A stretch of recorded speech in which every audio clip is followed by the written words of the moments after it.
दोस्तों मेरे सामने जो पौधा आप देख रहे हैं ये है कैलेंडुला का पौधा। आज की वीडियो में हम कैलेंडुला के पौधे के जो बीज होते हैं इसको हम कैसे सुरक्षित रखें, इसके साथ साथ मतलब इसके जो सीड होते हैं उसको हम कैसे एकत्रित करें, इसके साथ साथ हम आपको ये भी बताएंगे कि कैलेंडुला के पौधे पे कब तक आप फूल ले सकते हैं, अधिक फूल पाने के लिए क्या क्या आवश्यक कार्य आपको करने चाहिए। तो आज की ये पूरी वीडियो देखिएगा, बहुत लंबी वीडियो नहीं होने वाली है। बहुत ही कम समय में हम आपको बता देंगे कैसे आपको इसकी देखभाल करनी है और कैसे इसके जो बीज होते हैं उसको आपको निकाल के रखना चाहिए। तो चलिए ज़्यादा समय नहीं लेते हैं, वीडियो स्टार्ट करते हैं। देखिए ये यहाँ से आपको इसके बीज जो हैं छोटे छोटे इस तरह से कुछ होते हैं। तो इसके अगर आपको बीज को रखना है तो सबसे ज़्यादा ध्यान आपको क्या देना होता है, सबसे ज़्यादा ध्यान आपको देना है कि इसके जो बीज होते हैं जब एकदम से सूख जाएं तभी आपको पौधे से निकालना है। अगर आप ये कच्चे वाले बीज को तोड़ के रख लेंगे तो क्या होगा कि इसमें से जो जर्मिनेशन रेट है बहुत कम होगा या फिर ना के बराबर होगा, क्योंकि हमेशा पके हुए बीज ही जमते हैं, सूखे वाले अधपके बीज नहीं जमते हैं। जहाँ पे भी आप ये पौधा रखेंगे उसके नीचे नीचे आप देखिएगा तो नीचे नीचे बहुत सारे जो बीज होते हैं अपने आप ही नीचे गिर जाते हैं। तो यहाँ पे कैसे आपको अलग करना है सबसे पहले मैं आपको बता देता हूँ। जितने भी ये सूखे वाले बीज हैं हम सबसे पहले किसी भी कटर की मदद से, कैंची की मदद से, या फिर आप कोई भी आपके पास टूल हो, चाकू हो, कुछ भी नहीं तो चाकू तो होगा ही, तो कुछ ऐसे ऐसे आपको किसी भी कटोरी में, बर्तन में रखना है। तो यहाँ पे जितने भी ये सूखे वाले हैं सबसे पहले हम उसको हटा लेते हैं। उसके बाद आपको बताते हैं कि इस पौधे से आप ज़्यादा फूल अभी भी कैसे ले सकते हैं। तो देखिए बहुत सारे थे, कुछ नीचे भी गिर गए थे और कुछ अभी लगे हुए हैं। तो एकदम सूखे वाले फूल ही आपको निकालने हैं। हालांकि मैं सभी को निकाल दूंगा, लेकिन बीज सबसे बढ़िया यही वाला रहता है जो ये वाले होते हैं, एकदम सूख जाते हैं। इसका जमाव मतलब इसकी जो जर्मिनेशन रेट होती है, जमाव का प्रतिशत होता है, काफ़ी हाई होता है, क्योंकि ये मैच्योर सीड होते हैं। हमेशा मैच्योर वाले सीड ही ग्रो होते हैं, जो कच्चे वाले सीड होते हैं वो ग्रो नहीं हो पाते हैं। तो बस सूखे वाले इतने ही थे। तो सबसे पहले इन बीजों को अलग करने से पहले हम आपको बताते हैं कैसे आप अपने पुराने वाले कैलेंडुला के पौधे पे भी ज़्यादा फ्लावर्स, ज़्यादा फूल आप ले सकते हैं। तो ज़्यादा फूल पाने के लिए ज़्यादा कुछ नहीं करना है, एक दो बातों का ध्यान देना है। तो सबसे पहले जितने भी ये अभी हमने आपको दिखाने के लिए इसको लगा रहने दिया था, तो जितने भी ये सूखा वाला हिस्सा होता है उसको आपको कुछ नीचे से कट कर देना है। लमसम यहाँ से कट कर दीजिए। अब देखिए आपको कट कहाँ से करना है इस बात का ध्यान रखना है। देखिए इसमें अब नई ग्रोथ यहाँ से तो कोई स्टार्ट होने वाली थी नहीं, इसमें फ्लावरिंग हो गई थी, इसमें जो सीड है, बीज है वो भी बन गया था, इसमें भी कच्चा वाला है, ये कच्चा वाला है। तो ये यहाँ से आपको कट कर देना है। सारे जो आपको दिखे बीज जो दिखे अच्छा उसको आपको रख लेना है। तो ऐसे ऐसे समझ लीजिए एक हल्की सी सॉफ्ट प्रूनिंग। वैसे तो आपको इकट्ठा नहीं करना है, मतलब ऐसा नहीं कि हाँ पूरे कुछ इस तरह से हो जाए तब आपको हटाना है। जैसे आप देखिए कि कोई जो फ्लावर्स है सूख जाए, फ्लावर सूखने के बाद कुछ ऐसा दिखता है, ये देखिए, तो सूखने के तुरंत बाद ही उसको नीचे से एक पत्ती नीचे से आपको कट कर देना है। अगर आप एक पत्ती नीचे से कट करते हैं तो नीचे से फिर से ग्रोथ होती है, अच्छे फूल आते हैं। और अगर आप इसको लगा रहने देते हैं फूल कम आते हैं, क्योंकि आपको जो पौधा होता है वो फ्लावरिंग में एनर्जी ना देने के बजाय अपने बीज के निर्माण में जो है वो एनर्जी देने लगता है। तो सारे जो जितने भी ये सूखे वाले हिस्से हैं उसको हम यहाँ पे कट कर लेते हैं। सबसे पहला काम यही करते हैं। तो जो कैलेंडुला का पौधा होता है एक सीजनल प्लांट होता है। गर्मी में ये पौधा मतलब गर्मी के बाद ये सर्वाइव नहीं कर पाएगा, गर्मी तक ये पौधे सूख जाते हैं।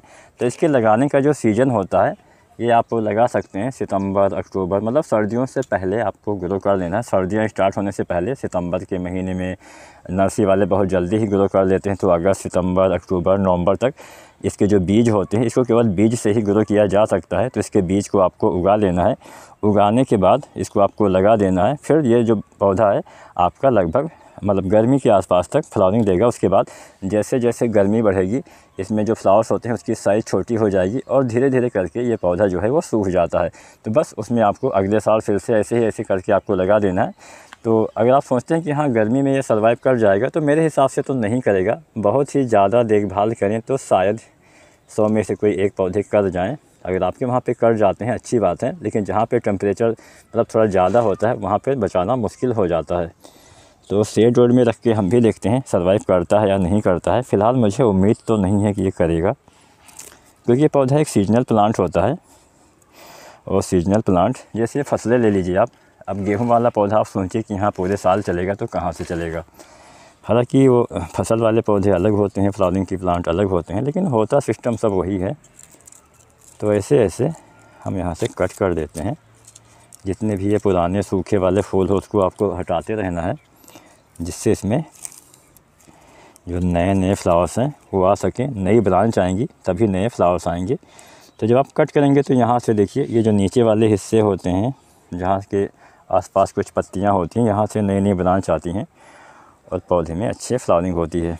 तो ये काम आपको करते रहना है लगातार, तभी आप इससे हमेशा फूल ले पाएंगे। होता ऐसा है कि जो कैलेंडुला वाला पौधा होता है ये फ्लावरिंग काफ़ी ज़्यादा देता है, तो एक समय तक तो ज़्यादा देगा। जब इसके बीज आप हटाएंगे ही नहीं, जैसे ये वाला ऐसे आपने लगा रहने दिया, तो कहाँ से ज़्यादा फूल दे पाएगा। तो इसको आपको कट करके निकालते रहना है, जिससे आप इसमें ज़्यादा फ्लावर्स ले पाएँ। तो पहला काम तो हमने ये कर दिया, लमसम जो बचा है वो आगे मैं कर दूँगा। फ़िलहाल आपको दिखाने के लिए मैंने किया है ये। और देखिए कुछ इस तरह से पौधा देखने में भी अच्छा लगेगा। जब ये सूखी पत्तियाँ जो फ्लावर्स होते हैं उसको आप हटा देंगे तो पौधा देखने में भी अच्छा लगेगा। अब इसके बाद यहाँ पे हम बीज को पहले निकाल लेते हैं, क्योंकि आज की वीडियो बनाने का मकसद बीज निकालना ही था। तो देखिए मैं आपको दिखाता हूँ पास से एकदम। अब ये जो बीज होता है ये वाला देखिए, ये एकदम मैच्योर, इसको हम बोलेंगे कि हाँ इसका जो जमाव है 90% से ज़्यादा हो जाएगा। ये वाले बीज 90% से ज़्यादा जम जाएंगे। मतलब अगर 100 बीज आपने लगाया तो 90 जमने की संभावना रहती है। जबकि ये वाला है, हालांकि ये भी सूख गया है, लेकिन 100% ये सूखा नहीं है, तो इसमें जमाव आधा के आसपास रहेगा। तो जितना ज़्यादा सूख जाएगा उतना अच्छे से जमाव होगा। तो इसको ऐसे ऐसे करके ये बीच वाली डंडी आपको हटा देना है। और आप चाहें तो ऐसे भी रख सकते हैं, फ़िलहाल रखने का कोई फ़ायदा नहीं है क्योंकि वो जमेगा नहीं। तो हमें केवल सीड ही इसके चाहिए। तो सीड ऐसे आपको निकाल लेना है, एकदम सूखे वाले ही रखने हैं, कच्चे वाले नहीं रखने हैं। अब देखिए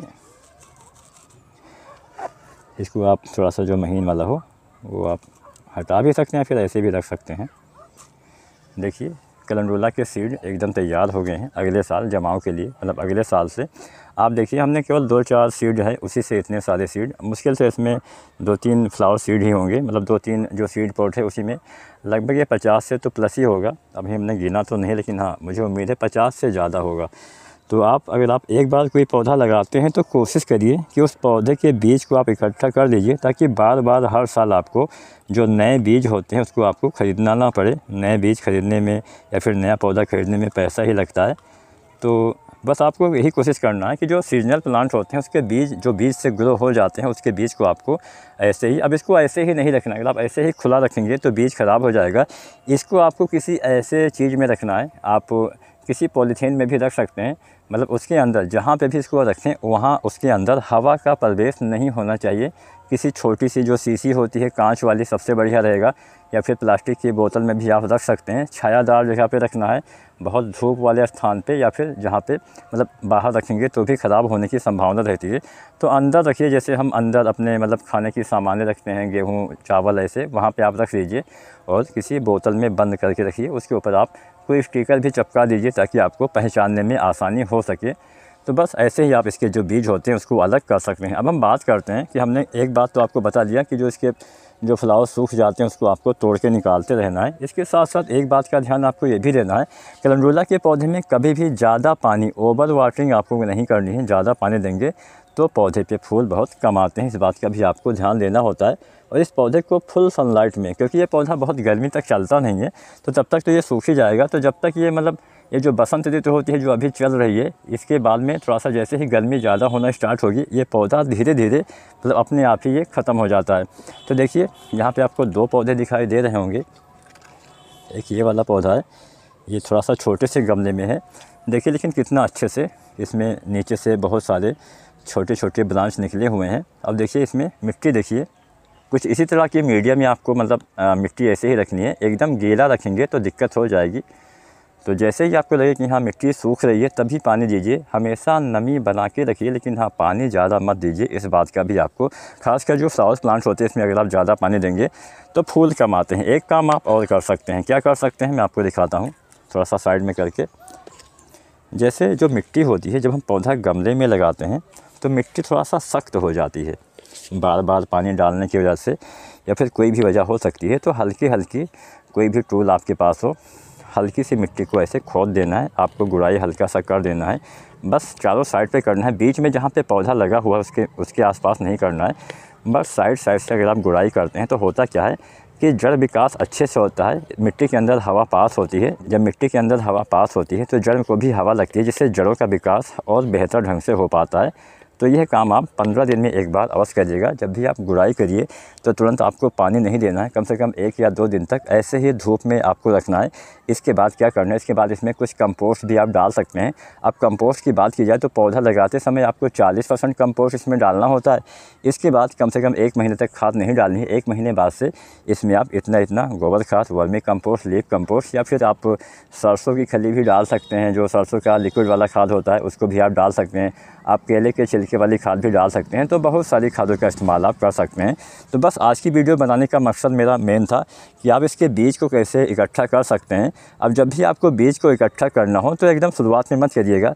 अब जैसे ये देखिए, यहाँ पे आपको 2 पौधे दिखाई दे रहे होंगे। पहला पौधा आप देखिए, इस पौधे में अभी फ्लावरिंग स्टार्ट हुई है। इस पौधे में काफ़ी दिनों से फ्लावरिंग हो रही है। तो अगर आपको फ्लावरिंग मतलब अगर आपको बीज को लेना है तो अगर आप सोचें कि हाँ इसी पौधे में हमें पहले फूल से ही बीज लेना है, तो सही तरीका नहीं होता है। जब कुछ फ्लावरिंग हो जाए, जब सीजन का ख़त्म होने वाला टाइम आए, मतलब वो पौधा सूखने की कगार पे आ जाए, उससे ठीक पहले आपको जो कुछ फूल होते हैं उसको आपको छोड़ देना है, ताकि उसके बीज आपको आसानी से मिल सके। अगर आप पहला ही फ्लावर्स उसको बीज के लिए लेंगे तो इसमें ज़्यादा फूल नहीं आ पाएगा। तो बस इस पौधे को अगर हम गमले की साइज़ की बात करें तो 8 से 10 इंच के गमले में आपको कैलेंडुला वाला पौधा लगाना चाहिए। बीज से बहुत ही आसानी से ग्रो हो जाता है। उम्मीद करते हैं आज की वीडियो आपको पसंद आई होगी। वीडियो अच्छी लगी है तो लाइक शेयर करें और एडवाइस टीवी यूट्यूब चैनल को सब्सक्राइब करें। धन्यवाद।